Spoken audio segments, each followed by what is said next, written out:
Halo para pendengar, dimanapun kalian berada. Selamat datang di konten detail kecil, konten di mana gue mencari detail cerita, detail visual, dan berbagai macam referensi serta easter egg di suatu anime. Karena sadar nggak sadar, keberadaan detail kecil bisa ngebuat kita lebih mengapresiasi anime tersebut. Nah, gue baru aja nih maraton anime Mieruko-chan beberapa kali dan berhasil nemu beberapa detail yang menarik. Kalau pengen nonton, anime ini bisa kalian tonton secara legal di channel YouTube Muse Indonesia. Oh ya, di video ini akan ada beberapa detail yang gue ambil dari channel YouTube Bandit by Games. Kalau penasaran, kalian bisa singgah ke channel dia karena orang ini ngebuat detail-detail anime yang bagus banget.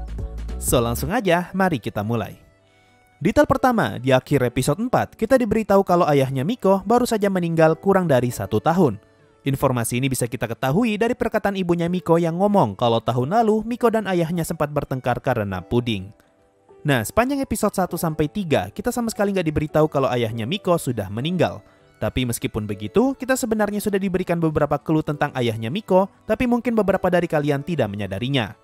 Clue pertama dan yang paling gampang yaitu ketika Miko keluar rumah tanpa berpamitan dengan ayahnya. Clue kedua adalah ketika rumah Miko kosong, tapi kita hanya mendapatkan info dari ibu dan adiknya, sedangkan info tentang ayahnya sama sekali tidak ada. Dan clue ketiga yang sekaligus adalah clue paling cerdas, kalau kalian perhatikan kamar mandi Miko, di sini terlihat kalau di wastafel mereka hanya terdapat 3 sikat gigi saja, yang menjadi pertanda kalau penghuni rumah itu sekarang hanya ada 3 orang saja. Detail kedua, di awal episode 1, kita sempat diperlihatkan scene Miko yang sedang berada di dalam kamar mandi sekolah, lalu tiba-tiba dia mendengar suara benturan di dinding kamar mandi. Nah, pada saat itu, Miko mengira kalau suara itu berasal dari kamar mandi sebelah. Karena ketika Miko keluar, kunci kamar mandinya terlihat merah, yang berarti pintu kamar mandi itu terkunci dari dalam. Jadi, Miko mengira kalau suara tadi berasal dari orang yang sedang berada di dalam kamar mandi itu. Tapi, apa kalian sadar kalau kamar mandi yang Miko gunakan di awal episode 1 adalah kamar mandi yang sama dengan yang Miko gunakan di episode 9? Jadi, kemungkinan setan yang muncul di episode 9 adalah pelaku yang ngebuat suara di episode 1 ini. Detail ketiga, ketika Miko kembali ke kelas untuk mengambil bonekanya, kita sempat diperlihatkan scene Miko yang menyalakan dan mematikan lampu kelas. Nah, mungkin sengaja atau mungkin juga tidak, scene ini terlihat mirip seperti scene di film horor The Like, yaitu film horor tentang hantu yang muncul ketika lampu ruangan dipadamkan.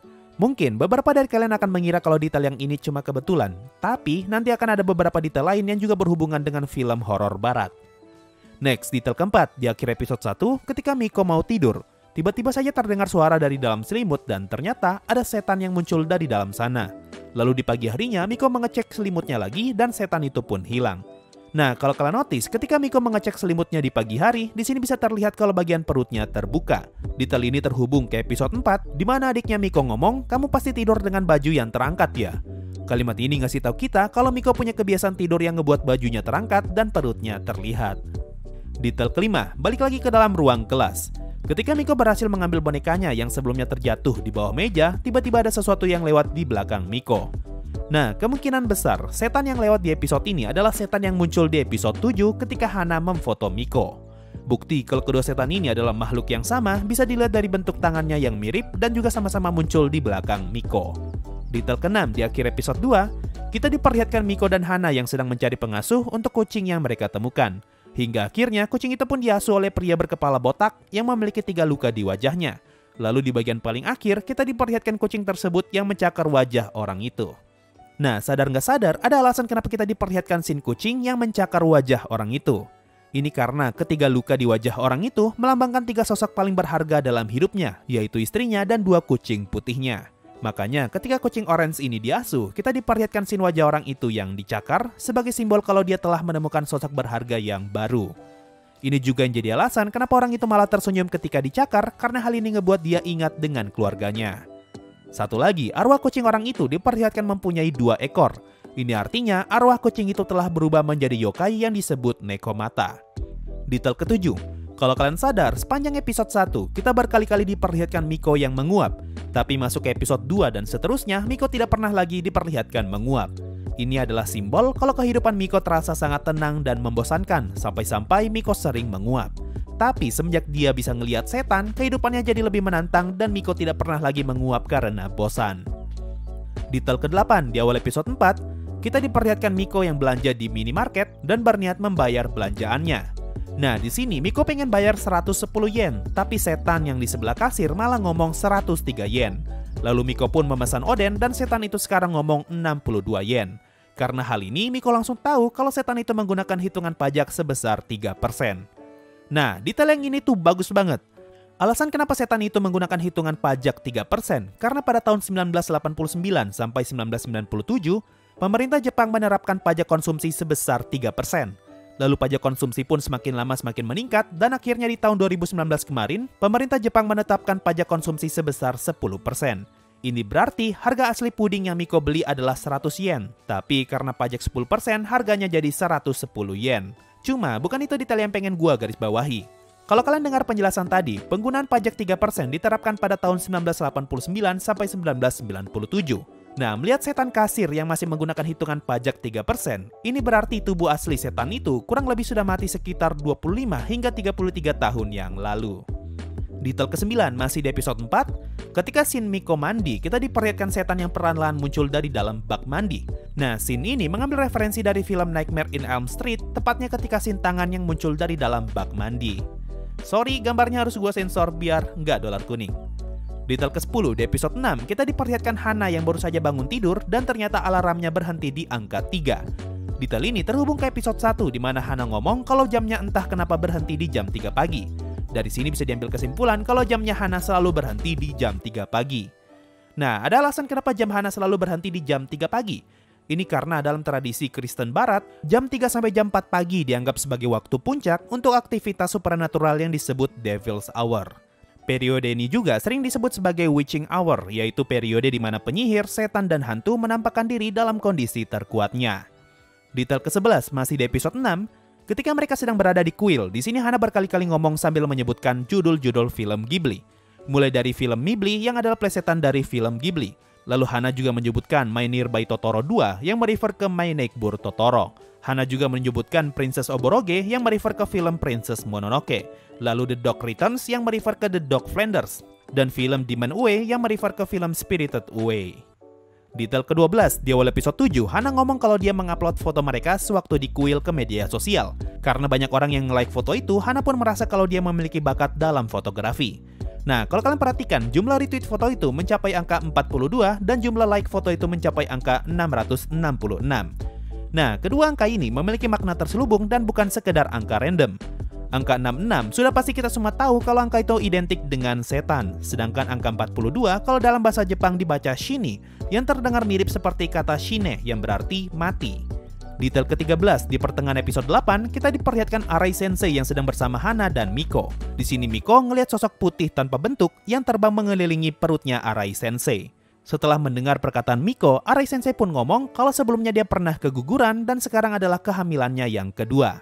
Nah, mungkin karena anak pertama Arai Sensei meninggal dalam kandungan dan masih berbentuk janin, makanya arwah yang mengelilingi perut Arai Sensei tidak mempunyai bentuk. Detail ke-14, detail yang ini khusus akan berisi penjelasan tentang karakter Zen Sensei.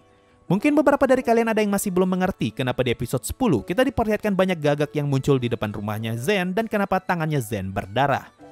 Jadi gini, di episode 12 kita diperlihatkan Zen yang menolak pemberian makanan dari tetangganya. Lalu di episode 10, kita diperlihatkan Zen yang membuang makanan itu ke dalam tempat sampah.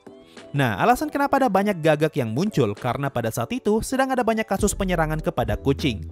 Sehingga dengan berkurangnya kucing liar menyebabkan populasi gagak yang berkeliaran semakin banyak. Lalu, alasan kenapa semua gagak itu ngumpul di depan rumahnya Zen? Karena Zen ngebuang makanan pemberian tetangganya ke tempat sampah. Makanya tetangganya sempat ngomong kalau para gagak itu mengacak-ngacak sampah mereka. Lalu untuk alasan kenapa tangannya Zen berdarah, ini terhubung ke scene di episode 12 ketika ada salah satu arwah kucing yang menjilat tangan kirinya Zen. Nah, di episode 11, Zen ngomong kalau kebanyakan kucing yang dia temukan berada dalam kondisi mati ataupun sekarat.